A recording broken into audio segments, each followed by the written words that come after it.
This program is presented by Birch Gold Group, the precious metal IRA specialists.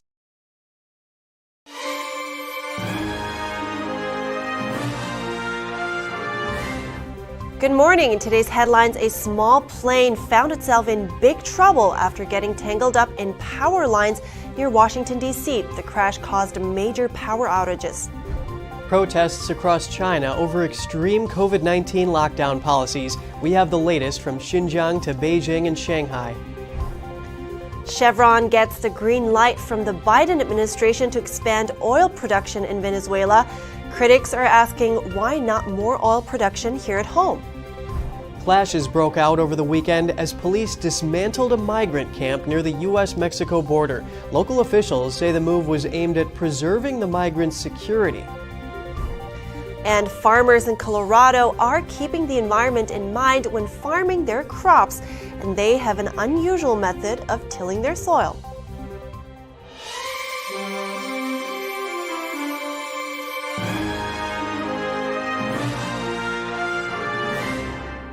Good morning. Welcome to NTD. I'm Kevin Hogan. Good morning. I'm Evelyn Lee. Today is Monday, November 28th.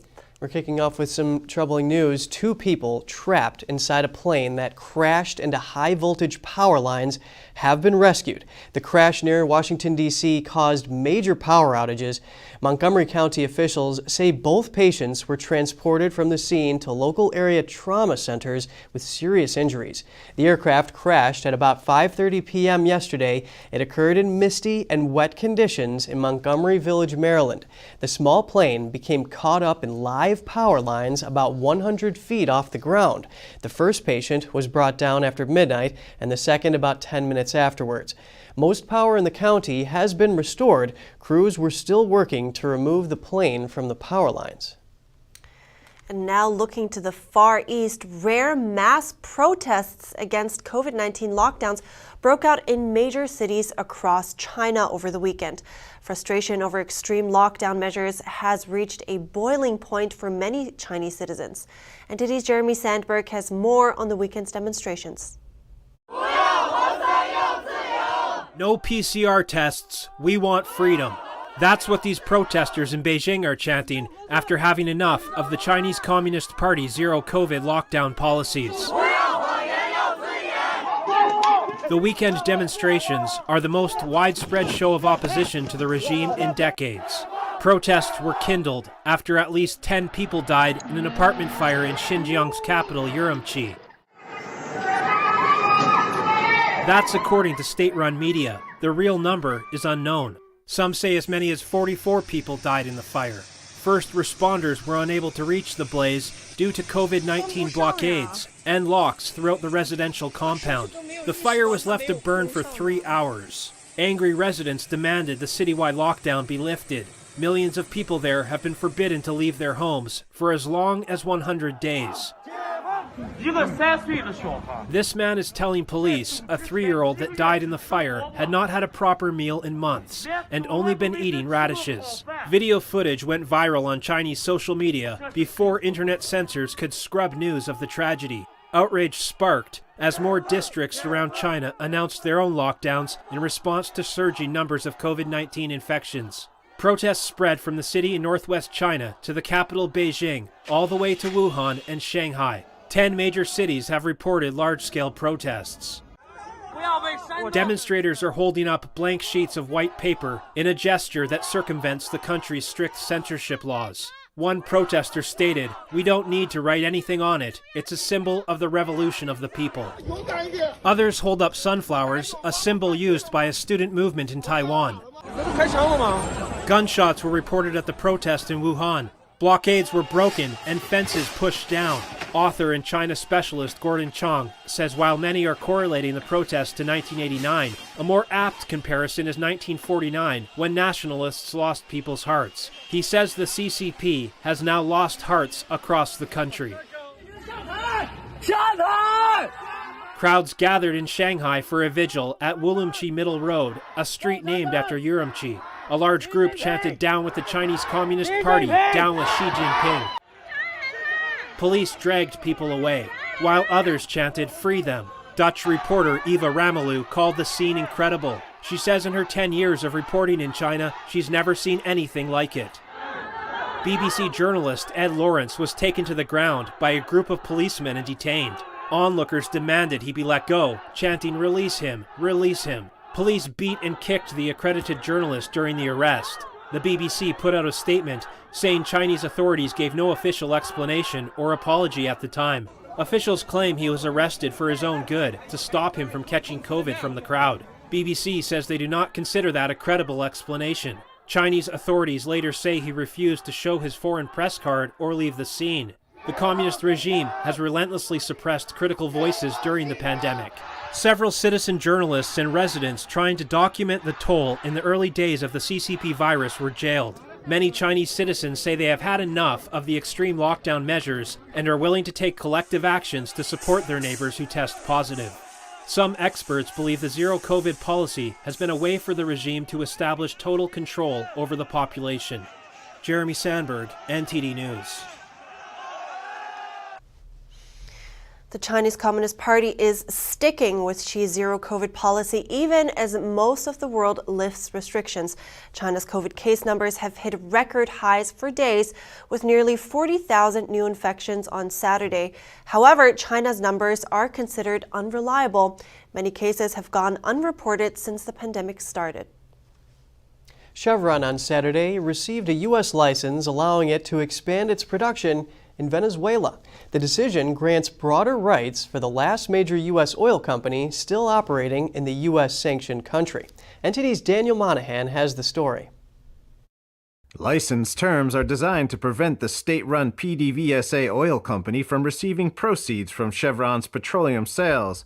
The license lasts for 6 months and will be automatically renewed monthly thereafter. Speaking on Fox News, former White House economic advisor Stephen Moore criticized the decision. This is the same administration, that won't allow us to do drilling here in the United States, not in Texas, not in Oklahoma, not in Alaska, not in West Virginia. He called it Put America Last energy policy. He then compared the Chevron decision with his Trump administration days. Our whole policy was to make America totally energy independent, so we wouldn't have to rely on countries like Venezuela. The Biden administration's decision comes after the Maduro regime and opposition political alliance Unitary Platform resumed talks in Mexico City. This was the first negotiation between the two parties since October 2021.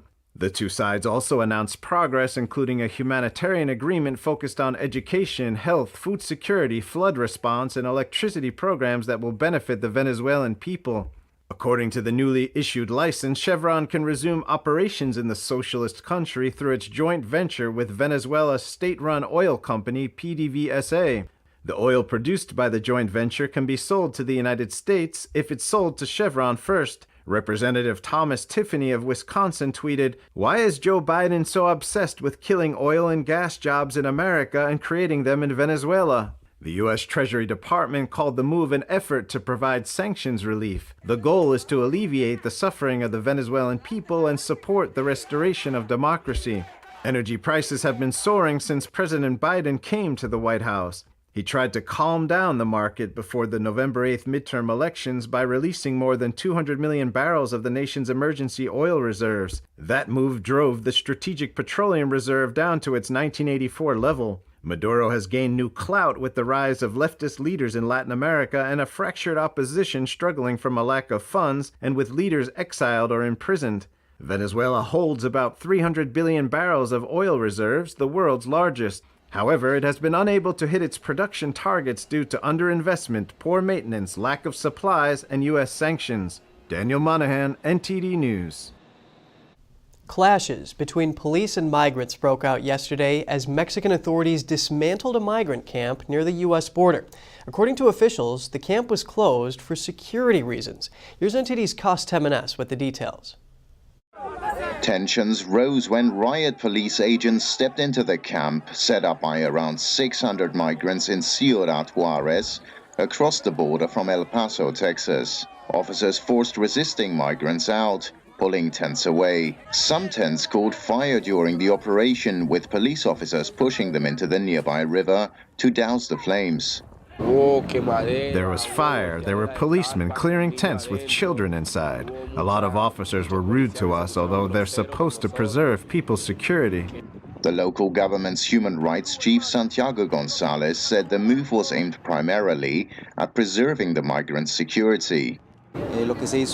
Today we relocated people settled down in this camp following a civil protection ruling saying there was a high risk of fire due to the tent's flammability, considering the materials they're made of, and to the campfires done in this space. The ruling also said there was a risk of drowning for children, as we see there's a river, and a risk of hypothermia. More than 16,000 immigrants from Central and South America were detained over the course of 4 days, namely from Guatemala, Nicaragua, Honduras, and Ecuador, as well as nearly 5,000 Venezuelans. U.S. authorities recently announced a plan agreed to with Mexico to return some Venezuelan migrants who entered the U.S. illegally to Mexico. Since then, thousands of illegal immigrants have been found camping elsewhere in Mexico, many in poor conditions. Cost Jimenez, NTD News. A weekend report shows U.S. shoppers spent a record $9.1 billion online this Black Friday. Despite high inflation, consumers took advantage of steep discounts on everything from smartphones to toys. Here's the story. The report from Adobe Analytics, which measures e-commerce by analyzing transactions at websites, said online spending rose 2.3% on Black Friday, thanks to consumers holding out for discounts until the traditionally big shopping days, even though deals started as early as October.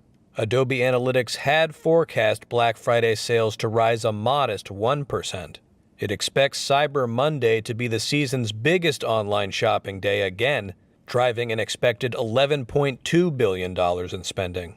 Consumers had been expected to flock to stores in record numbers this year, but Friday morning saw less in-store traffic than usual, with sporadic rain in some parts of the country. Americans used their smartphones to make holiday purchases, with data from Adobe showing shopping done on mobile devices represented 48% of all Black Friday digital sales. Coming up, North Korean leader Kim Jong-un says his country aims to have the world's most powerful nuclear force. This follows the recent launch of a new ballistic missile.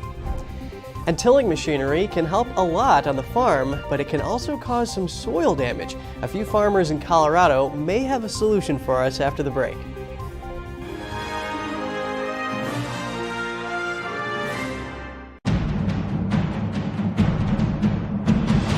A performance that truly matters for each and every one of us.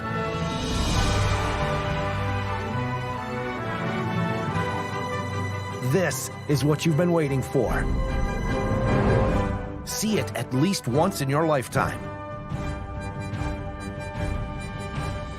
Get tickets now at shenyun.com. This is Stephen K. Bannon. I urge you to protect your savings from inflation by diversifying into a physical gold IRA from Birch Gold Group.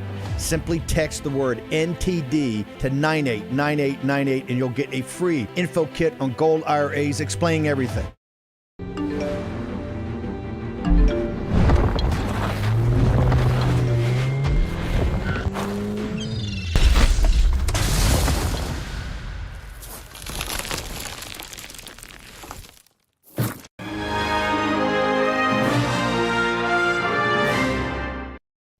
Welcome back. North Korean leader Kim Jong-un has made claims that his country aims to have the world's most powerful nuclear force. It came as he promoted dozens of military officers involved in the November 18th launch of the new Hwasong-17 ballistic missile. According to state media, the missile has the capability of reaching the U.S. mainland. North Korean state TV released pictures of Kim and his daughter posing for photos with military officials, scientists, engineers, and others involved in the test. The test launch prompted Washington to put pressure on the United Nations Security Council to hold Pyongyang accountable for its missile tests. The missile tests are banned by UN Security Council resolutions. Canada's long-awaited Indo-Pacific strategy was unveiled on Sunday. It lays out how the country plans to balance a relationship with China while also deepening economic and security ties in the region. At a news conference in Vancouver, Foreign Affairs Minister Melanie Joly said Canada will be firm in how it engages with China. China is an increasingly disruptive global power. Our neighborhood, alongside Japan and South Korea, is facing real security threats from North Korea as it continues reckless missile launches, and from China, who continues to challenge international norms. The 26-page strategy mentions China more than 50 times and outlines a $1.7 billion boost to its military and cybersecurity spending in the region.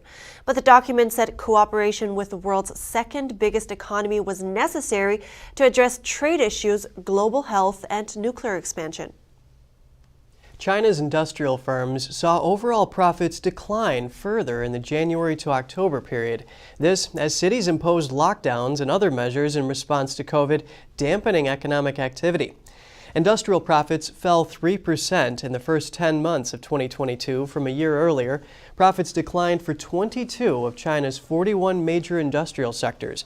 The downbeat data for the world's second largest economy also reflects a debt payment crisis within the country's property sector. There's also been a sharp slowdown in consumer spending. Profits for manufacturers were down over 13% in the first 10 months. Sectors showing the steepest declines included the petroleum, coal, and fuel processing industry, which saw profits tumble over 70%. And China has agreed to restructure Cuban debt and to provide new trade and investment credits to the island nation. Chinese investment in the country has slowed in recent years due to Cuba's failure to meet debt payments. Analysts estimate that debt to be in the billions of dollars, though no official figures are available. Cuba's last reported foreign debt total was nearly $20 billion in 2019. Trade between the two communist countries declined from over $2 billion in 2017 to $1.3 billion last year. China remains Cuba's second most important commercial partner after Venezuela. China also donated $100 million after Hurricane Ian destroyed Cuba's western province last September. The leader of Russia's Liberal Democratic Party met with concerned women on Saturday. The mothers and wives voiced their unease over various issues regarding their mobilized loved ones. The meeting was attended by over a dozen women who turned to the party for help. Questions were raised about the provision of medicine, winter clothing, and equipment, as well as the rehabilitation of injured soldiers. Many of the women were also worried because of the lack of information about the health and whereabouts of their relatives. And farmers in Colorado are keeping the environment in mind when farming their crops. The Owl Tree Farm uses chickens to till their soil so machines don't have to. NTD's Flinders Kingsley has the story. Owl Tree Farms is working on moving back to small, localized, regenerative food systems. While large-scale machine tillage improves short-term soil fertility, it speeds up erosion and soil runoff. Chickens tilling the soil removes the need for machines and the negative impacts the machines create. Most people would laugh at you if you told them you could grow a nice, perfect straight carrot in untilled soil. Brett Beardmore, a poultry farmer at Owl Tree, was diagnosed with an autoimmune disorder. He says this diagnosis and raising his 18-month-old son made him realize the importance of healthy living. This encouraged him to join the food industry. Nobody's wanting to take on the next generation. And so there's kind of this weird opportunity that we see to guide farming methods into a better direction. The 10-acre farm has been running since 2020 and is by no means a heavyweight in the farming industry. But they say they're trying to change the food industry. The knowledge and the equipment and everything out there to do that, to transition that tillage, high disturbance type of farming to a regenerative, no-till system, all that knowledge, all that equipment, all that exists. It's just a matter of, helping people realize that there's a different way to do it. Other farmers have criticised Our Tree Farm for not charging premium price for their chickens. Our Tree charges $6 a pound instead of $8 or $9. The farm says they are trying to move the industry to sustainability and affordability. Flinders Kingsley, NTD News. Next, millions flock to Qatar for the FIFA World Cup, but soccer isn't the only thing receiving mass attention. That's after the break.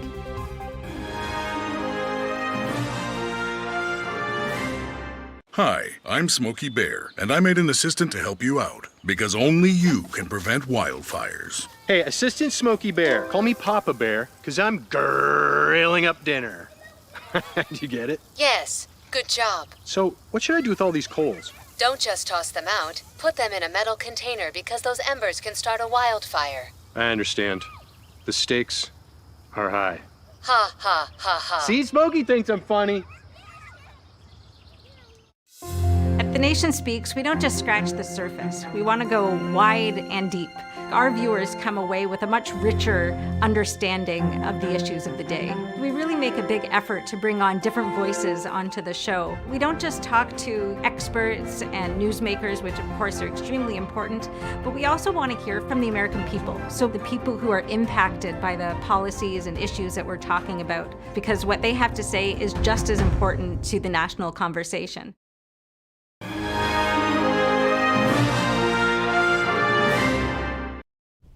Welcome back. The Soccer World Cup is underway in Qatar, and more than 1 million fans are expected to visit during the month-long event. With everyone working hard to provide hospitality, even camels are feeling the strain. Here's NTD's Flinders Kingsley with more. Camel riding is a traditional mode of transportation that has lasted thousands of years. In the sand dunes outside Qatar's capital of Doha, the tradition is still going. Ali Jaber Al-Ali is a Sudanese camel herder who has lived in Qatar for 15 years. Prior to the World Cup, an average day's work would involve 20 camel rides. Now his business attracts 500 camel rides in the morning and 500 more in the evening. He used to own 20 camels. Now we have 60 camels, and even with 60 we can't catch up. We can't handle it. It is very busy and crowded. The camels are really feeling the stress. Sometimes they sit back down after standing up. Sometimes they outright refuse to stand. I am the only one with very close contact with the camels, so I can tell when they are tired. If they worked hard or I had 30 or 40 people ride them, I am sure they will be tired. I have to give them time to rest and give them water. The iconic experience is a must-do for those traveling thousands of miles from across the globe. No, it's actually an incredible feeling because you feel like a royal, and the truth is it's very nice to ride on an animal. Thousands of people gather in the sand dunes for nature and local animals. And of course, they capture the moment with pictures. Flinders Kingsley, NTD News. Oh, camels are so exotic. Did you hear that? They went from 20 to 1,000 rides a day. Oh, Did man. you hear that right? Yeah, animals are earning their keep. Well, yeah, those poor animals, though. Anyway, we're wrapping the show here. We would love for you to write us at goodmorning@ntd.com if there are any ideas or thoughts you would like to share with us. Thanks for watching. I'm Evelyn Lee. And I'm Kevin Hogan.